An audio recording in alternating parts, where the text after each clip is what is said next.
So sometimes the lines between good news, bad news, good news becomes a little blurred, a little hazy. And I experienced that very phenomena early this year. It all started in an adult hockey league game, and myself and the opposing player, it was a 50-50 puck, right? We were both going hard for it, got there at the same time, slammed it, the puck shot straight up underneath my face mask, smacked me hard in the mouth, right? Bad news. I'm going up, ready for the blood to come pouring down. No blood. Good news. Play on, right? So we play the rest of the game, and which we won. Got back to the locker room, everyone's high-fiving, chitter-chatter. So I start taking off my stuff. I take off my helmet. I pull out my mouthpiece, and there are my 3 front teeth, right? I didn't lose them, but they weren't where they were supposed to be. So, okay, and so, go home, and I'm driving to work the next morning. I'm an engineer in an underground mine, and I am considered the nerd of this whole group, right? So I get to work, and I'm scared. These guys are going to rip me apart. So get to work, go underground. I'm getting around the mine, and I got people coming up to me, some of them with no teeth themselves, and they're like, wow, you play hockey? Well, you lost your teeth. Yeah, you're a badass, right? I guess so. So, my life changed at work after that, right? Good news, instant minor cred. Who would have thought, right? So then that week, I start the process of getting my new teeth.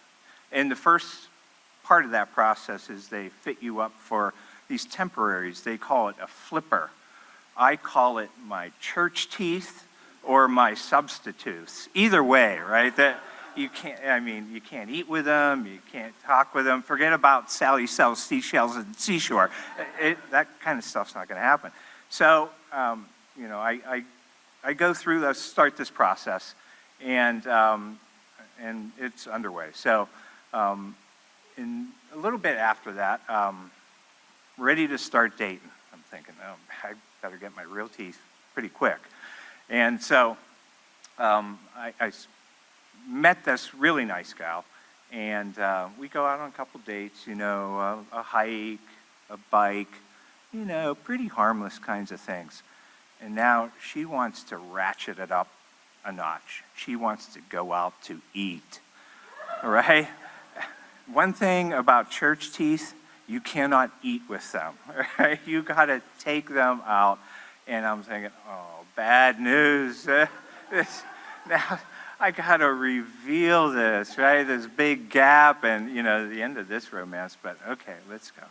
So we go out to eat. Well, on the way to the restaurant, I tell her the whole story, right? I tell her, about, losing my teeth in the hockey game, and but that I got additional minor cred from hockey player cred from that, right? Great news. So I also tell her that I got minor cred and trying to find some positives in this. So we go out to eat, and I took out my teeth and a big gaping hole, but we got through a meal, and I had a great time. I wanted to see this gal again. So got back and texted her, and I said, hey, I had a great time, and I would love to do it again if you care to do it. And I was expecting, some lame thing like, no, I don't think I'm quite ready to start dating again or something like that. But got this text back right away. She said, I had a wonderful time too. And in addition to the minor cred and hockey player cred, you can add girl cred to the list, right? Good news. Unexpected, good news. So what I'm really what I'm really hoping is that I can find some storytelling credit tonight. Thank you very much.